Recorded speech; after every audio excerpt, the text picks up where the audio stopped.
کا وقت تھا، گاؤں میں دھیرے دھیرے سورج کی کرنیں زمین پر پڑ رہی تھیں۔ حسن صاحب ایک محنتی کسان اپنے کھیت میں کام کر رہا تھا۔ اس کا وفادار کتا مونو ہمیشہ کی طرح اس کے ساتھ تھا۔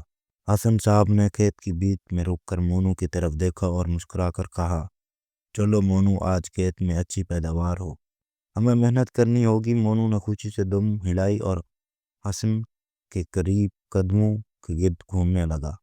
اسی وقت علی گاؤں کا ایک شرارتی لڑکا کھیلتے کھیلتے حسن صاحب کی کھیت کے قریب آ گیا۔ اس کی آنکھوں میں شرارت چمک رہی تھی اور وہ مونو کو دیکھ کر بولا، او یہ کتا تو بہت پیارا ہے، دیکھو میں اسے پکڑوں گا۔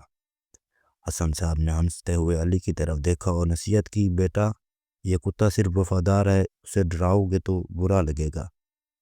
علی نے شریانہ انداز میں کتے کی طرف قدم بڑھایا، مگر مونو فوراً اس کے سامنے آ گیا اور بھونک کر اسے پیچھے ہٹنے پر مجبور کر دیا۔ دوپہر کا وقت ہوا تو علی نے پھر مونو کو ڈرانے کی کوشش کی۔ اس نے چھوٹے پتھر پھینکے مگر مونو نے ایک قدم بھی پیچھے نہیں ہٹا۔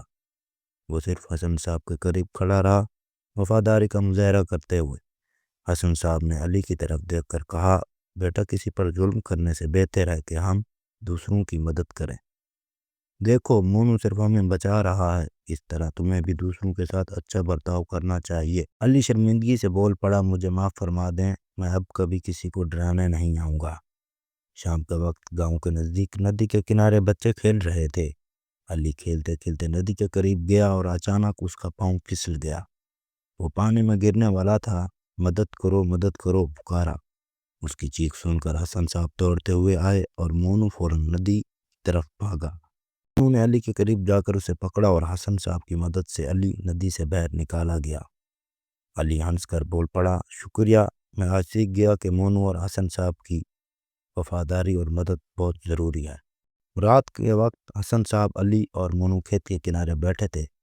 حسن نے علی سے کہا، بیٹا زندگی میں محنت، وفاداری اور دوسروں کی مدد سب سے بڑی طاقت ہے۔ آج تم نے یہ سب دیکھا؟ علی نے دل سے جواب دیا، ہاں میں نے سمجھا، اب سے میں ہمیشہ اچھا کروں گا، دوسروں کی مدد کروں گا اور وفادار رہوں گا۔ خوش ہو کر دم ہلانے لگا اور تینوں کے دل سکون محسوس کر رہے تھے۔ کہانی کا سبق یہ تھا کہ وفاداری اور محنت کی قدر کبھی ضائع نہیں ہوتی۔ دل سے اچھا کرے وہ دنیا میں کبھی تنہا نہیں رہتا۔